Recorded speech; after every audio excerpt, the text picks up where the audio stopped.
Hello दोस्तों, stock market की series के अंदर ये सीरीज है। इसके अंदर हमने बात की है हिस्ट्री ऑफ स्टॉक मार्केट के बारे में एंड सेकंड वीडियो के अंदर बात की थी सेविंग, इन्फ्लेशन एंड इन्वेस्टिंग के बारे में। यानी कि हमने फर्स्ट वीडियो के अंदर जाना कि स्टॉक मार्केट की हिस्ट्री क्या है, कहाँ से स्टार्ट हुआ, कैसे स्टार्ट हुआ और इसकी ज़रूरत क्या पड़ी थी। वो चीज़ हमने इस वीडियो के अंदर जान ली। ये जो वीडियो है फर्स्ट वीडियो, इसको आप देख सकते हो। एंड सेकंड जो वीडियो, इसके बारे में हमने डिस्कस किया था कि कोई भी पर्सन है, वो गवर्नमेंट जॉब है, प्राइवेट जॉब है या किसी भी तरीके से वो पैसे अर्न कर रहा है, तो जो पैसा है या उसके पास जो फंड है वो उसको कहाँ रखे, बैंक में रखे या कैश रखे या फिर उस पैसे को वो इन्वेस्ट करे कहीं। तो अगर वो उस पैसे को इन्वेस्ट करता है या बैंक या कैश में रखता है तो क्या डिफरेंस है, क्या ये पैसा ज़्यादा ग्रो होगा या ये पैसा ज़्यादा ग्रो होगा। तो इनमें से सही कौन सा है, गलत कौन सा है, वो चीज़ मैंने इस वीडियो के अंदर समझाई हुई है। इसके अंदर एक पॉइंट और है, इन्फ्लेशन यानी महंगाई। इसको भी बिल्कुल ढंग से समझाया हुआ है इस वीडियो के अंदर, तो इसको भी आप चेक कर सकते हो। एंड कंप्लीट जानना है तो इस वीडियो को आप देख सकते हो ढंग से। ये जो स्टॉक मार्केट की सीरीज़ है, ये सीरीज़ होने वाली है बिल्कुल बिगिनर लेवल से एडवांस लेवल तक। यानी कि आपको अगर शेयर मार्केट का बिल्कुल कुछ भी नहीं पता कि शेयर क्या होता है, इन्वेस्टमेंट क्या होती है, कुछ भी नहीं पता ना आपको, फिर भी आप इस सीरीज से बिल्कुल कंप्लीट सीख सकते कि स्टॉक मार्केट के अंदर आपको इन्वेस्ट कैसे करना है। तो बात करते हैं थर्ड वीडियो के बारे में। इस फर्स्ट वीडियो के अंदर हिस्ट्री ऑफ स्टॉक मार्केट का पता चल गया। इस सेकंड वीडियो के अंदर हमको पता चल गया हमें सेविंग करनी चाहिए या इन्वेस्टिंग करनी चाहिए, कैसे इन्फ्लेशन हमारे पैसे को धीरे धीरे खत्म करती जा रही है। इसलिए थर्ड पॉइंट आता है कि हम अपने पैसे को इन्वेस्ट कहाँ करें। थर्ड पॉइंट या थर्ड वीडियो होगी जिसके अंदर हम बात करेंगे इन्वेस्टमेंट के बारे में। अब इन्वेस्टमेंट कितने टाइप्स की होती है, कितने टाइप से हम इन्वेस्ट कर सकते हैं अपने पैसे को। अब इसके अंदर शेयर मार्केट के अलावा यानी स्टॉक मार्केट के अलावा कई सारे सेक्टर होते हैं, कई सारे सेक्टर्स हैं जहां पर हम अपने पैसे को इन्वेस्ट कर सकते हैं। अब उन सारे सेक्टर्स के बारे में हम डिस्कस करने वाले हैं, हर एक को हम डिस्कस करेंगे लाइन बाय लाइन। तो चलिए थर्ड वीडियो स्टार्ट करते हैं, इन्वेस्टमेंट। तो दोस्तों इसमें हम जानते हैं कि टाइप्स ऑफ इन्वेस्टमेंट, इन्वेस्टमेंट के कितने टाइप्स होते हैं। तो आपने जनरली इनमें से कुछ को देखा होगा, कुछ को नहीं देखा होगा।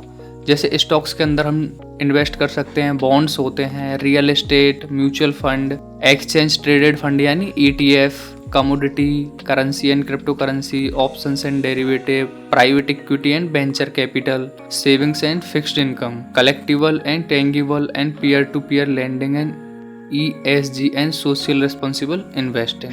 इतने टाइप्स होते हैं 13, एक 14 मान सकते हो जिसके अंदर आप अदर्स मान लो, मतलब बचा कुचा इन्वेस्टिंग इसके अंदर आ जाता है। कहने का मतलब ये सारे टॉपिक्स हैं जिनके अंदर हम बात करने वाले हैं। ऑलमोस्ट इसके अंदर जो मेन इन्वेस्टमेंट होती है वो सारी की सारी कवर होने वाली है। आज हम बात करेंगे स्टॉक्स के बारे में कि स्टॉक्स क्या है एंड ये कितने टाइप्स का होता है, ये चीज हम बात करने वाले हैं। एंड इसके अलावा नेक्स्ट वीडियो हम बात करेंगे बॉन्ड की, फिर रियल एस्टेट, म्यूचुअल फंड, सबके बारे में बिल्कुल डिटेल्स में जानेंगे।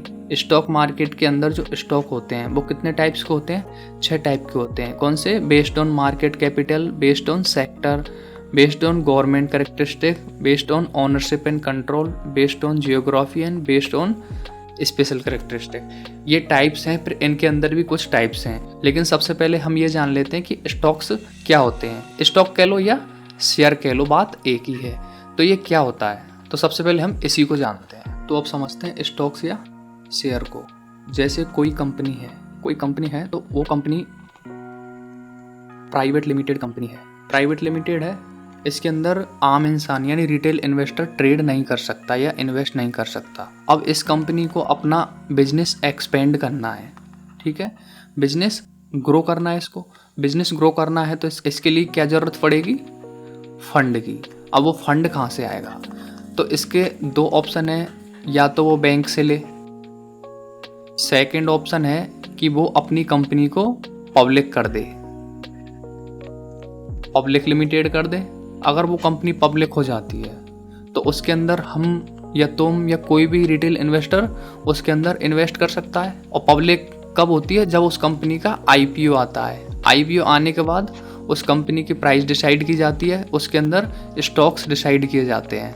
या कह लो शेयर डिसाइड किए जाते हैं। अब शेयर और स्टॉक से क्या मतलब हुआ, जैसे ये कोई कंपनी है, इस कंपनी का हिस्से कर दिए इसने, है ना, ये ऐसे हिस्से कर दिए, तो ये जो बचा हुआ एक हिस्सा होता है ये क्या होता है हमारा स्टॉक या शेयर, इसको शेयर बोलते हैं। तो इसमें काफ़ी सारे शेयर होते हैं कंपनी के, जैसे मान लो 1 करोड़ शेयर हैं इसके, ठीक है, तो ये शेयर हो गया, मतलब हिस्सा हो जाता है इसके अंदर, मालिकाना हिस्सा हो जाता है। जैसे आपने कोई भी कंपनी है XYZ, उस कंपनी के 1 शेयर बाय कर लिया आपने, ठीक है, 1 शेयर बाय कर लिया, तो आपका उस कंपनी का हिस्सा हो गया 1 शेयर का। ये होता है स्टॉक या शेयर। और जो स्टॉक या शेयर को बाय कैसे करना है, सेल कैसे करना है, कहाँ से खरीदे, कहाँ से बेचे, क्या कर, जो भी है वो चीज़ बाद की है। अभी बस इतना समझ लो कि स्टॉक्स क्या होता है। तो स्टॉक आपको समझ आ गया होगा। और भी सारी चीज़ें हैं, कंपनी के कैसे IPO आता है, तो ये सारी चीज़ें बाद में डिस्कस करेंगे IPO वाले सेक्शन के अंदर।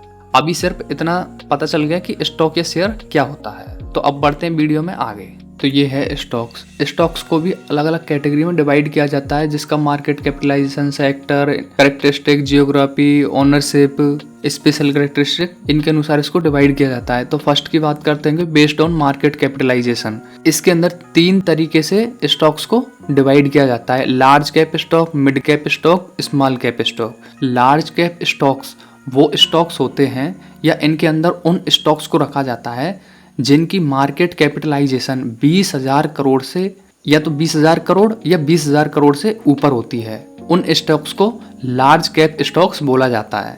मिड कैप स्टॉक्स वो स्टॉक्स होते हैं, मिड कैप स्टॉक्स को मीडियम साइज स्टॉक भी कहा जाता है, यानी कि इनकी मार्केट कैपिटलाइजेशन 5,000 करोड़ से लेकर 20,000 करोड़ के बीच होती है। और इनमें रिस्क और रिटर्न दोनों मॉडरेट होते हैं, यानी जो लार्ज कैप स्टॉक्स होते हैं इनका रिटर्न कम होता है और रिस्क भी थोड़ा कम होता है।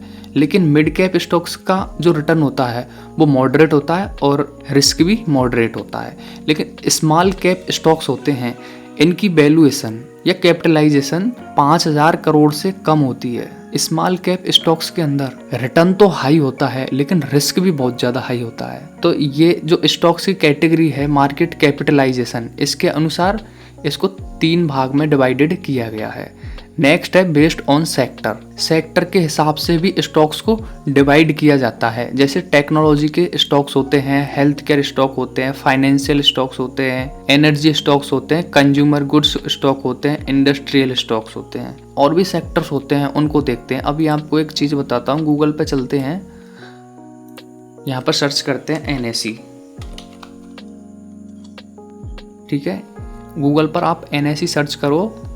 NSE सर्च करने के बाद आपको मार्केट पे क्लिक करना है और यहाँ पर आना है, मार्केट डाटा पे क्लिक करके इंडेक्स पे क्लिक करना है। जैसे ही आप इंडेक्स पे क्लिक कर दोगे आपके सामने ये डाटा आएगा, ब्रॉड मार्केट इंडेक्स।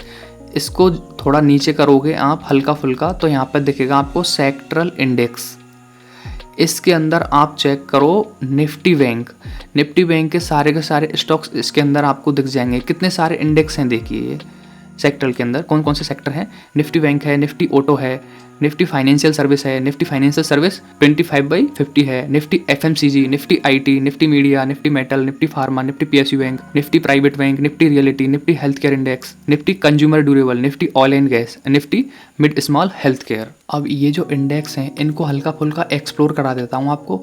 जैसे निफ्टी बैंक है तो आप इसको क्लिक करोगे, यहाँ पर देखोगे आपको काफ़ी सारे बैंक दिखेंगे। ये देखिए बंधन bank, Kotak bank, ICICI bank, AU bank.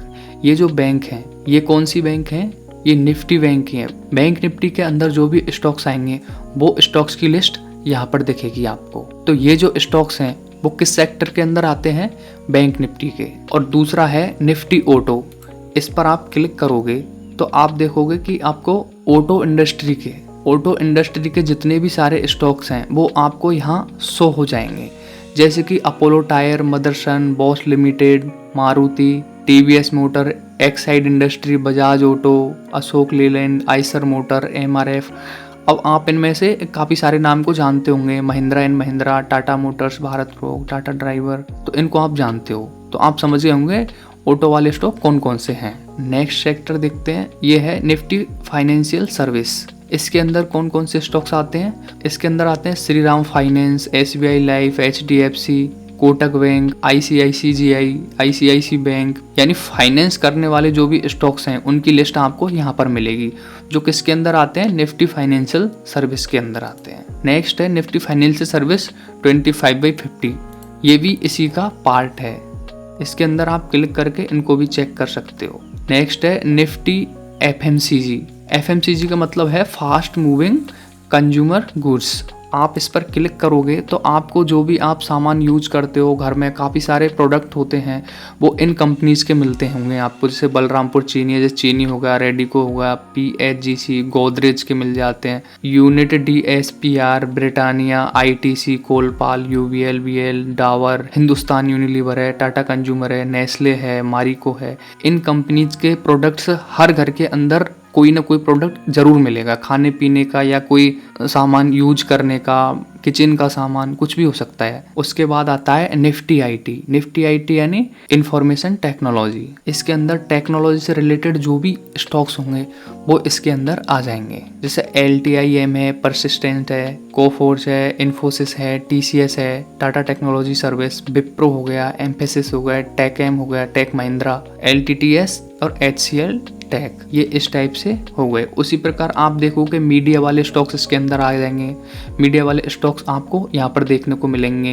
Nifty metal दिख जाएगा। फार्मा के अंदर आपको जो भी कंपनी दवाई बनाती हैं, जो भी स्टॉक्स दवाई बनाते हैं वो वाले यहाँ दिख जाएंगे। Nifty PSU bank, public sector undertaking bank, public bank हो गई, प्राइवेट बैंक हो गई, रियलिटी हो गई, हेल्थ केयर हो गए, निफ्टी कंज्यूमर ड्यूरेबल्स हो गए, oil and gas, medicinal health care. इस टाइप से ये सेक्टर के अंदर डिवाइडेड होते हैं ये स्टॉक्स। अब नेक्स्ट बात करते हैं बेस्ड ऑन इन्वेस्टमेंट कैरेक्टरिस्टिक। अब इन्वेस्टमेंट कैरेक्टरिस्टिक्स के अनुसार जो स्टॉक्स हैं उनको इस तरीके से डिवाइड किया जाता है, जैसे कि growth stock, value stock, dividend stock, blue chip stock, cyclical stock, defensive stocks. अब ये ग्रोथ स्टॉक क्या होता है, वैल्यू स्टॉक क्या होता है, इनके बारे में हल्का फुल्का ओवरव्यू दे देता हूँ मैं। अब ग्रोथ स्टॉक का मतलब होता है कंपनी जो हाई ग्रोथ पोटेंशियल रखती हैं। इनमें हाई रिस्क होता है लेकिन हाई रिटर्न पोटेंशियल भी होता है। अब बात करते हैं वैल्यू स्टॉक के बारे में। जो वैल्यू स्टॉक होते हैं यानी कंपनीज जो अंडर वैल्यूड होती हैं compare to their intrinsic value, उन्हें वैल्यू स्टॉक कहा जाता है। इनमें लो रिस्क होता है और स्टेबल रिटर्न मिलते हैं। नेक्स्ट है डिविडेंड स्टॉक। अब इसके अंदर ये जो डिविडेंड है इस पर एक अलग से वीडियो बनाएंगे बाद में। डिविडेंड भी एक बहुत बड़ा टॉपिक है तो इसके ऊपर हम बाद में बात करेंगे। वैसे डिविडेंड स्टॉक वो होते हैं शेयर होल्डर्स को कंपनी रेगुलर डिविडेंड पे करती हैं, उसे हम डिविडेंड स्टॉक बोलते हैं। इनमें स्टेबल इनकम मिलता है और लो टू मॉडरेट रिस्क होता है, कम रिस्क होता है और स्टेबल इनकम मिल जाती है इसके अंदर। और नेक्स्ट आता है blue chip stock. Blue chip stock क्या होता है, large well established financial sound companies जिनकी रिलायबल परफॉर्मेंस होती है और स्टेबल रिटर्न मिलते हैं, उन स्टॉक्स को कहा जाता है ब्लू चिप स्टॉक्स। और साइक्लिकल स्टॉक किसे कहते हैं, साइक्लिकल स्टॉक्स वो स्टॉक्स होते हैं कंपनीज जो इकोनॉमी की बिजनेस साइकिल के अकॉर्डिंग परफॉर्मेंस करती हैं, जैसे automotive, construction and luxury good companies. उन स्टॉक्स को क्या कहा जाता है, साइक्लिकल स्टॉक कहा जाता है। इसके अंदर लास्ट है डिफेंसिव स्टॉक्स। कंपनीज जो इकोनॉमिक डाउन टर्न के दौरान भी स्टेबल परफॉर्मेंस देती है, जैसे utility, health care and consumer stepless companies. उन स्टॉक्स को क्या कहा जाता है, डिफेंसिव स्टॉक्स। और फोर्थ नंबर पर आता है based on ownership and control, जिसके अंदर दो टाइप के स्टॉक होते हैं, common stock and preferred stock. Common stocks क्या होते हैं, ये most common type of stocks होते हैं जिनके होल्डर्स कंपनी के ओनरशिप और वोटिंग राइट्स एंजॉय करते हैं, उसको कहा जाता है कॉमन स्टॉक्स। और प्रीफर्ड स्टॉक्स क्या होते हैं, प्रीफर्ड स्टॉक के अंदर इनके होल्डर्स को फिक्स्ड डिविडेंड मिलते हैं और कंपनी के एसेट पर कॉमन स्टॉक होल्डर के बाद लेकिन स्टॉक होल्डर से पहले क्लेम होता है। इनमें जनरली वोटिंग राइट्स नहीं होते हैं। नेक्स्ट है हमारा बेस्ड ऑन जियोग्राफी, जिसके अंदर 3 आते हैं, domestic stock, international stock and emerging market stock. जो डोमेस्टिक स्टॉक होते हैं जो कंपनी इन्वेस्टर्स की होम कंट्री में लोकेटेड होती हैं, और इंटरनेशनल स्टॉक्स क्या होते हैं, ये कंपनी इन्वेस्टर की होम कंट्री के अलावा बाहर लोकेटेड होती हैं। उन स्टॉक्स को इंटरनेशनल स्टॉक कहा जाता है। और इमर्जिंग स्टॉक्स वो स्टॉक होते हैं जैसे इंडिया, चाइना, ब्राज़ील में लोकेटेड होती हैं। इनमें हाई ग्रोथ पोटेंशियल और हाई रिस्क होता है। तो ये कुछ कंट्रीज हैं, इंडिया, चाइना, ब्राज़ील, जिनको हम इमर्जिंग मार्केट स्टॉक बोल सकते हैं। 6th नंबर पे है बेस्ड ऑन स्पेशल कैरेक्टरिस्टिक, जिसके अंदर 2 आते हैं, पेनी स्टॉक्स और IPO स्टॉक्स। इनके बारे में तो आपने काफ़ी सुना होगा। तो पेनी स्टॉक्स क्या होते हैं? पेनी स्टॉक्स वो स्टॉक्स होते हैं जिनकी प्राइस लो होती है, यानी जो लो प्राइस स्टॉक बोला जाता है। और जो स्मॉल कंपनी होती है, बहुत छोटी कंपनी होती है, इनमें हाई रिस्क होता है, बहुत ज़्यादा रिस्क होता है, लेकिन पोटेंशियल तो है, रिटर्न है इनमें अच्छा खासा, बहुत ज़्यादा रिटर्न मिल जाता है कभी कभी, लेकिन रिस्क भी उतना ही होता है। और नेक्स्ट है क्या है? IPO stocks. जो कोई नई कंपनी स्टॉक मार्केट के अंदर आती है, जो अपना पहला initial public offering IPO launch करती है एंड उसके थ्रू स्टॉक मार्केट के अंदर वो अपना नाम रजिस्टर करती है एज ए स्टॉक, तो वो जो कंपनी होती है, न्यू कंपनी, उस कंपनी को IPO स्टॉक्स कहा जाता है। तो इस तरीके से स्टॉक्स डिवाइडेड होते हैं। और इसके अलावा जो नेक्स्ट वीडियो आने वाली है उसके अंदर हम बात करेंगे बॉन्ड्स के बारे में, कि बॉन्ड्स क्या होता है, कौन इशू करता है और इसकी क्या ज़रूरत पड़ती है, और ये कितनी टाइप्स का होता है, governments bond, corporate bonds, municipal bond, इन सारे बॉन्ड्स के बारे में हम चर्चा करेंगे कि ये कितने टाइप्स के होते हैं। अब स्टॉक्स के अंदर जो इन्वेस्टमेंट होती है, हमने क्या बात की थी कि टाइप्स ऑफ इन्वेस्टमेंट, तो इन्वेस्टमेंट में कौन सा है? स्टॉक्स की बात की थी, यानी इतने टाइप्स के इन्वेस्टमेंट होते हैं, जिसके अंदर हमने पहली बात की थी स्टॉक्स के बारे में। तो स्टॉक्स का हमने देखा था कि स्टॉक्स कितने टाइप्स का होता है। अब इनके अंदर इन्वेस्टमेंट कैसे होती है स्टॉक्स के अंदर, तो ये बाद का पार्ट है, काफ़ी लेट मिलने वाली है उस टाइप की वीडियो। तो अभी तो ये बेसिक्स वीडियोस चलने वाली हैं, जैसे इस टाइप के कि इनके अंदर क्या है, कैसे डिवाइडेशन, वो चीज़ हम समझेंगे धीरे धीरे। तो अभी हमने स्टॉक्स के बारे में समझ लिया, अब नेक्स्ट वीडियो के अंदर हम बॉन्ड्स के बारे में समझेंगे। अगर आपने पहली वीडियो स्टॉक मार्केट हिस्ट्री नहीं देखी या फिर सेविंग, इन्फ्लेशन, इन्वेस्टिंग वाली वीडियोस नहीं देखी है, तो जाके देख लो, लिंक डिस्क्रिप्शन में दी हुई है। और दोस्तों, वीडियो को लाइक कर दो, चैनल को सब्सक्राइब कर दो एंड बेल आइकन प्रेस कर दो, ताकि लेटेस्ट वीडियो आप मिस ना कर पाओ।